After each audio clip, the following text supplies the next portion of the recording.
dengan ditunggu. Gak bisa hanya dengan dizikirkan.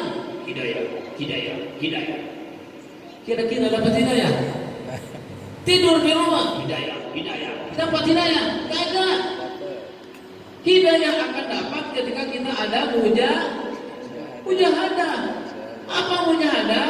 Mujahadah itu usaha sungguh-sungguh untuk mendapatkan hidayah. Ini karyawan rela pergi ke Bali 4 hari, ke Malang 3 hari,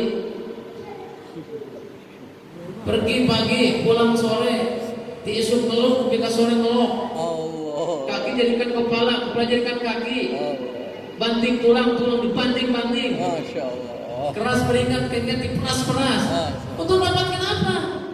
Dapatkan fulus, dapatkan uang. Karena uang tidak bisa dipikirkan. Uang. Datang kan? Gak datang. Bapak usaha atas beras, bisa datang beras. Tinggal dipikirkan. Walaupun Bapak 1000 kali bilang beras. Malam suntuk kagak tidur. Kagak dapat beras. Terus gimana? Cari ke tukang warung, jual beras. Walaupun gak punya duit bisa nganyuk, bisa ngabur. Iya. Ini benar. Apalagi perkara yang besar, hidayah. Perlu hidayah. Duduk di majlis taklim itu perlu hidayah. Datang ke majlis pun itu perlu hidayah. Ada sudah datang, tapi di pojokan sana. Perlu hidayah mendekat tuh. Dekat Pak. Yang ngomongin. Nah ini namanya jemput bola. Ya, jemput bola. Sini juga. Juga. Usaha takut dimarahin. Memang kalau apa namanya kayak keras perlu diketuk sedikit. Ada Subhanahu wa taala mujahadah. Coba Bapak perhatikan mujahadah. Kalau itu dapat huruf Arab mujahadah. Mujahadah itu hurufnya ada 6. Satu mim, yang kedua jim, yang ketiga alif, yang keempat ha, yang kelima dal, yang keenam ha. Ulama sampaikan mujahadah wajahadu fillahi haqqa jihadih, yang diinginkan orang benar-benar sungguh-sungguh. Mujahadah mim, kata ulama mimnya dimustaq dari kata mal, harta. Jadi kalau usaha itu perlu pengorbanan. Pertama mal, harta. Ingin dapatkan sesuatu harus korban harta. Gak ada di sini, terus di Indonesia orang ingin kerja itu mulus jarang. Ingin jadi PNS aja lumayan 200 juta. Walaupun harus jual rumah, biar nanti juga kembalikan lagi. Orang tuh pada nyalon itu ngabisin duit, mal. Ingin mendapatkan sesuatu harus pakai mal, duit. Kemudian yang keduanya jim. Apa jimnya? Jasa. Perlu jasa. Gak bisa duit doang.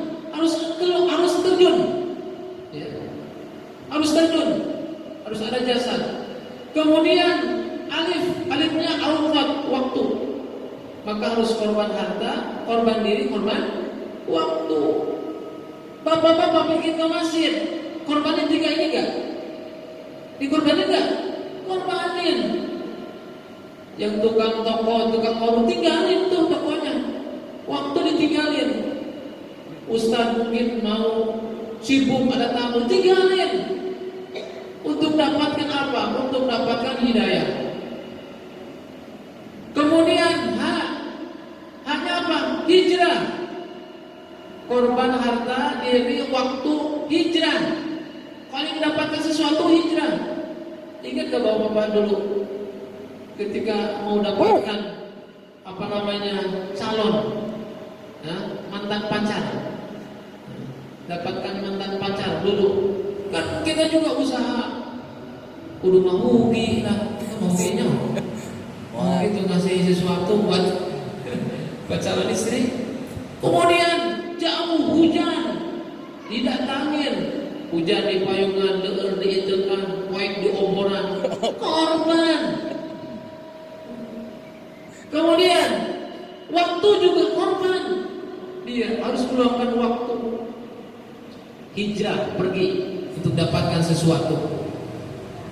Kemudian Allah Subhanahu wa taala, tapi hijrah di sini untuk dapatkan hidayah dengan apa? Dalnya harus dakwah. Jadi korban harta diberi waktu hijrah.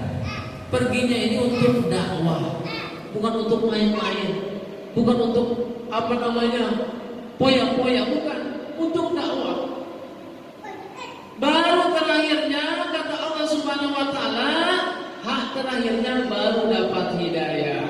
Pengen dapat hidayah, diam di rumah, tiduran, nonton TV, makan roti kalau ada.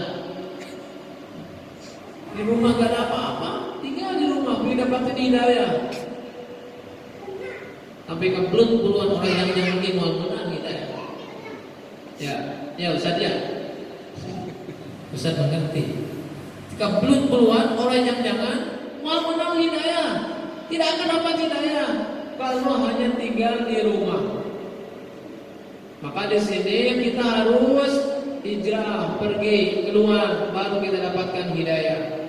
Walladzina jahadu fina lanahdiyannahum subulana. Meskipun Allah Subhanahu wa taala untuk perkara dunia ini tidak ada kepastian. Ada 3 asbab.